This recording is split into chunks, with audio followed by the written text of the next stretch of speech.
So was the bastard you were after now riding with the cowboys? Roscoe Bob Bryant was his name. Oh. But no, this time it was a different bastard I was after. The aforementioned Mr. Ringo. And yes, he was working for old man Clanton.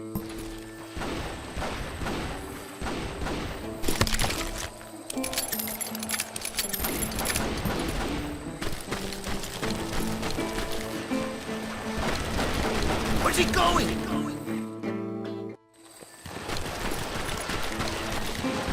I came upon them robbing a stagecoach, which wasn't surprising, being they were such murderous thieves and bastards. The bandits wore red scarves, so I knew they worked for the old man. Over there! There! ¿Quién carajo es ese hombre? I did my best to help those poor passengers.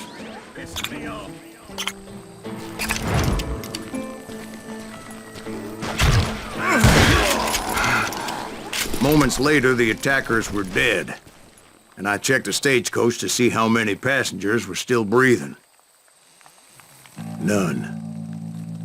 It was then I wondered if the rocks weren't hiding more bandits. Was that all of them? Or did I just hit the rear guard? I quickly got my answer. They attacked from on high like Apaches often did. They would appear in great numbers from above and rain down lead on their hapless enemies' heads, making use of the high ground and whatever else they had. Yep, the Apaches always appeared out of nowhere, and there never seemed to be an end to them. Hold on. Were you attacked by Apaches? What happened to the cowboys? Did I say they were Apaches? I said Clanton's cowboys attacked me Apache style. I was in a pitched battle, but I was holding my own against an overwhelming enemy force.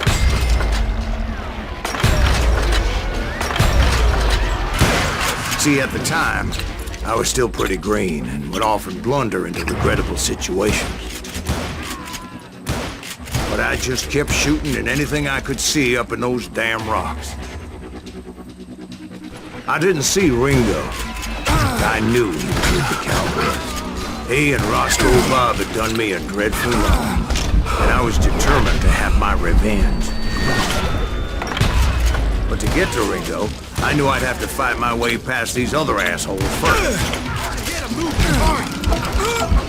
Unfortunately, I was running out of ammo. Another perfect example of my relative inexperience as a hunter of men. I immediately knew that a tactical retreat was called for, as my vengeful fury was much less impressive without the bullets to back it up.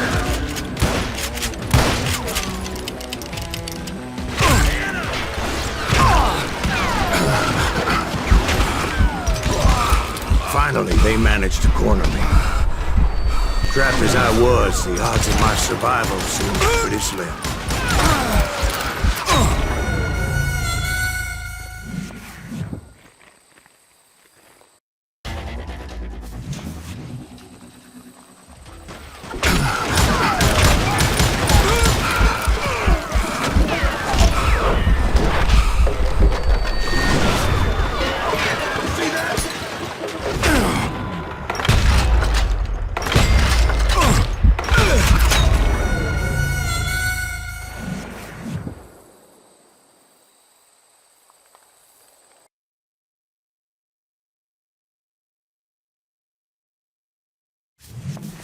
Luckily, serendipity was on my side as I suddenly spotted a way out of my predicament.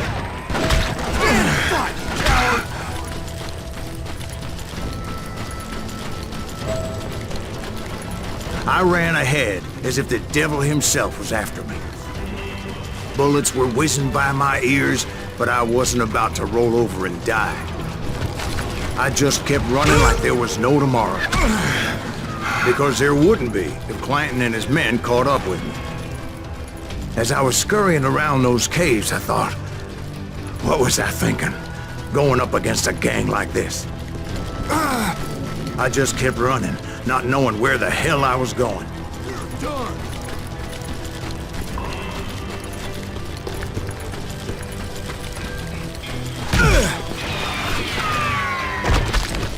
And that's when something miraculous happened. Like manna from heaven, I found the desiccated remains of what looked like an Apache warrior.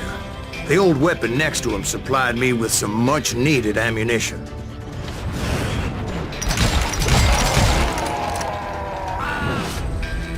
Bat Masterson once told me it was more important to be lucky than good, and he would know. And imagine my surprise when I found a fistful of dynamite to go along with that ammo. That stroke of good fortune evened the odds and bolstered my confidence. It was time to turn the tables. Time for the prey to become the predator. Time for the hunted to become the hunter. Time. All right, Jesus, we get it. They were right where you wanted them. That's right, Jack. I was done running. And the old man's boys were not expecting that. No, sir. I came at them like a wildcat. My fury knew no bounds. It was finally time for that old man to pay for his sins.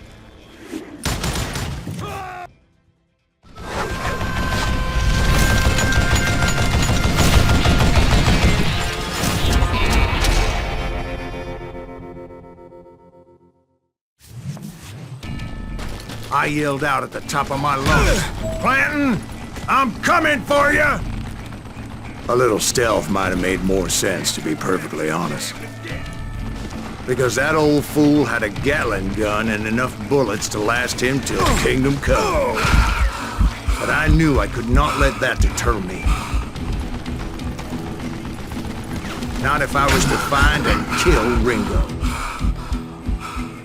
I needed to get that old man off that gun.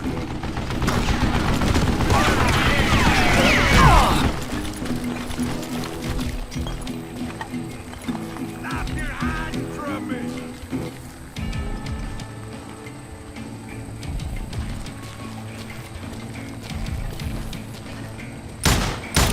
Give him a dirt neck!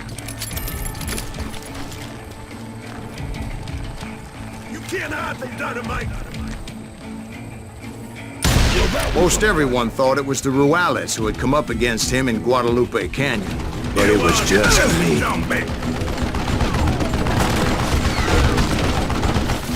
Get your cover!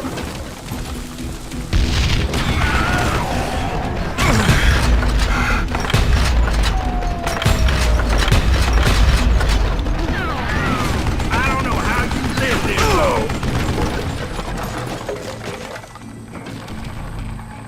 Miss me, moron! Where'd you get that?